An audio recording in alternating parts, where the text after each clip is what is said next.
दोस्तों आपके लिए एक सवाल है कि मनुष्य में पाए जाने वाले जो ब्लड है वो कितने समय में पूरे शरीर की एक परिक्रमा करता है। अगर आप इसका जवाब जानते हैं तो हमें कमेंट बॉक्स में जरूर दीजिएगा।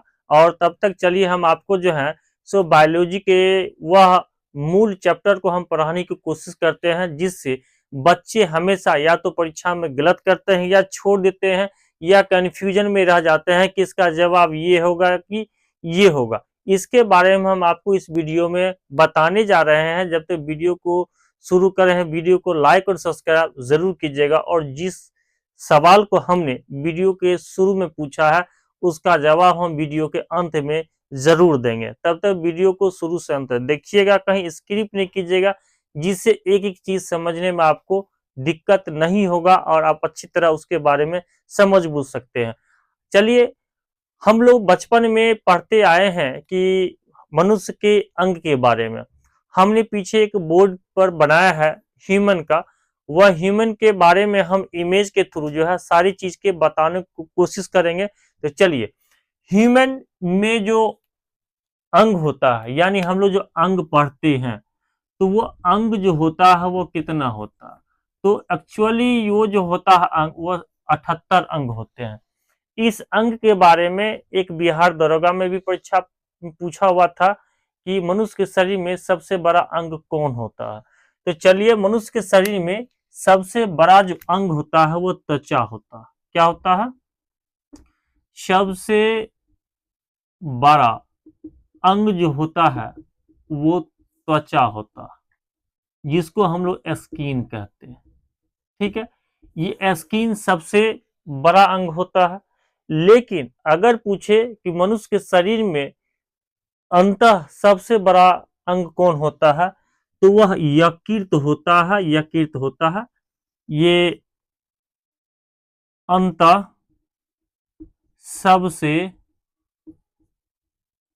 बड़ा अंग है, जिसको हम लोग यकृत कहते हैं, यानी लीवर कहते हैं। और ये तो हो गया शरीर का सबसे बड़ा अंग, त्वचा हो गया। अगर अंत में पूछे तो यकृत हो जाएगा। उसके बाद अगर यह नहीं रहा तो आपका तीसरा नंबर में चला आएगा मस्तिष्क। मस्तिष्क भी तीसरे नंबर पर शरीर का अंग होता है बड़ा। और उसके बाद आते हैं हम लोग चौथे नंबर पर। तो चौथे नंबर पर फेफड़ा होता है। फेफड़ा जो अंग है ये भी सबसे बड़ा अंग है। तो अगर एक्चुअली में इसको हम नंबर वाइज मारेंगे तो पहला नंबर में त्वचा आ गया, दूसरा नंबर में आपका यकृत आ गया, तीसरा नंबर में आपका मस्तिष्क आ गया और चौथा नंबर में आपका फेफड़ा आ गया। तो इसको आप लोग जो है सो परीक्षा में कंफ्यूज नहीं कीजिएगा। उसके बाद हमने एक और बीएड के एग्जाम में देखा है कि लोग पढ़ते आते हैं कि शरीर की सबसे बड़ी हड्डी को फीमर कहते हैं, लेकिन वहां फीमर नहीं था। तो था क्या चीज? तो चलिए, हम लोग पढ़ते हैं सबसे बड़ी हड्डी। सबसे बड़ी हड्डी जिसको हम लोग फीमर कहते हैं। फीमर कहते हैं। फीमर फीमर कहते हैं, लेकिन ये परीक्षा में नहीं था। वो था क्या? तो देख लीजिए, इसका था उरु अस्थि। क्या था? उरु अस्थि। तो आप लोग जान गए कि शरीर की सबसे बड़ी हड्डी को हम लोग इंग्लिश में फीमर पढ़ते हैं, लेकिन हिंदी में इसे हम उरु अस्थि कहते हैं। उसके बाद आते हैं सबसे छोटी हड्डी के बारे में। सबसे छोटी हड्डी जो होती है वो कान की हड्डी होती है। सबसे छोटी हड्डी ये कान की हड्डी होती है। और कान की हड्डी होती है इसलिए इसे स्टेपस कहते हैं। और अगर इंग्लिश में स्टेपस रहे या हिंदी में लिखा रहे तो हम दे सकते हैं, लेकिन अगर यही हिंदी में शुद्ध हिंदी में पूछे तो हम इसको क्या कहेंगे? तो रकाब अस्थि कहेंगे। क्या कहेंगे? रकाब अस्थि कहेंगे। ठीक है, ये कान को हम लोग इंग्लिश में स्टेपस कहते हैं और हिंदी में रकाब अस्थि कहते हैं। मनुष्य में एक्चुअली ऐसे तो 206 हड्डियां पाई जाती है। कुल हड्डियों की जो संख्या होती है कुल हड्डियों की संख्या जो होती है वह 206 होती है। तो इसमें आप लोग देखा कि मनुष्य में जो अंग होते हैं जैसे कि नाक कान मुंह होता है वो 78 होते हैं। इसी अंग में संग जो होता है यकृत होता है, तीसरे नंबर पर मस्तिष्क होता है और चौथे नंबर पर फेफड़ा होता है। और हमने आपको हड्डी के बारे में भी बता दिया कि सबसे बड़ी हड्डी जो होती है वो फीमर होती है, जिसको हिंदी में उर्वस्थि कहते हैं। और कान की सबसे छोटी हड्डी होती है जिसे स्टेपस कहते हैं, जिसको रकावस्थी भी कहते हैं। लेकिन अब आती है सबसे छोटा अंग कौन होता है। तो सबसे छोटा अंग के बारे में देखते हैं। सबसे छोटा अंग मस्तिष्क में पाया जाता है।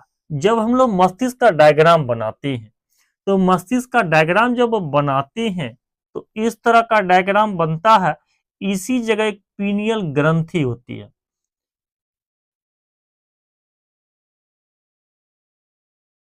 पीनियल ग्रंथि होती है जो शरीर की सबसे छोटी अंग है। छोटी अंग है, ये मस्तिष्क में पाया जाता है। तो इसको देखना है कि यह पीनियल ग्रंथि कहाँ पाई जाती है। तो हमने इमेज के थ्रू इसलिए बताने की कोशिश की है कि आपको यह चीज समझने में दिक्कत नहीं होगा और इसके बारे में किसी न किसी चीज को जो है सो समझने में और इसको याद करने में दिक्कत नहीं होगा। दूसरी बात कि हम जो है अब क्लास 10th का बायोलॉजी का क्लास शुरू करने वाले हैं, इसलिए हम इस वीडियो को सबसे पहले आप इंट्रोडक्शन के तौर पर हम आपको दिए हैं, जिसे समझने में दिक्कत नहीं हुआ होगा और इसको आप अच्छी तरह देख लीजिएगा। इसी तरह का बहुत ही अच्छा इंटरेस्टिंग और इमेजफुल तरीके से हम आपको बायोलॉजी पढ़ाने की कोशिश करेंगे। साथ ही और भी सब्जेक्ट हम क्लास 10th के बारे में जो है इस चैनल के माध्यम से हम आपको देते जाएंगे। चलिए, हम आपसे एक सवाल पूछे थे वीडियो के शुरू में कि मनुष्य में पाए जाने वाले जो ब्लड हैं वह एक शरीर का चक्कर कितने समय में लगाता है। तो इसके बारे में हम आपको बता देते हैं कि रक्त जो होता है वो एक शरीर का पूरा चक्कर जो लगाता है वो 20 सेकंड में लगाता है। 20 सेकंड में शरीर का एक चक्कर पूरा लगा लेता है। ये आप समझ गए। चलिए थोड़ा सा और इसमें जो है हम आपको कुछ इंटरेस्टिंग जानकारी देते हैं। मनुष्य सांस लेता है और दिल की धड़कन होती है। तो दिल की धड़कन के बारे में जब हम लोग बात करते हैं तो धड़कन जो होता है, धड़कन वह 1 मिनट में 72 बार धड़कता है। यानी 1 मिनट में 72 बार धड़कता है। तो वह 1 दिन में कितना बार धड़केगा? 1 दिन में कितना बार धड़केगा? तो इसको 1 दिन में 72 गुने 60 ये घंटा हो जाएगा और इसको 24 से गुना कर देंगे। यह 1,03,680 बार 24 घंटा में धड़केगा। ठीक है। और दूसरी बात कि मनुष्य फेफड़े का जो श्वसन क्रिया करते हैं वो फेफड़े मतलब 1 मिनट में कितने बार सांस लेते हैं? तो 12 से 15 बार, 18 बार भी लेते हैं। श्वसन का दौर जैसे होता है वैसे लेता है। तो हम एक्चुअली इसको औसतन हम 15 बार मान लेते हैं। तो जब हम फेफड़े की बात करते हैं और फेफड़े में श्वसन की बात करते हैं तो हम लोग 1 मिनट में यह 15 बार श्वसन करता है। तो 1 दिन में यह कितना बार करता है?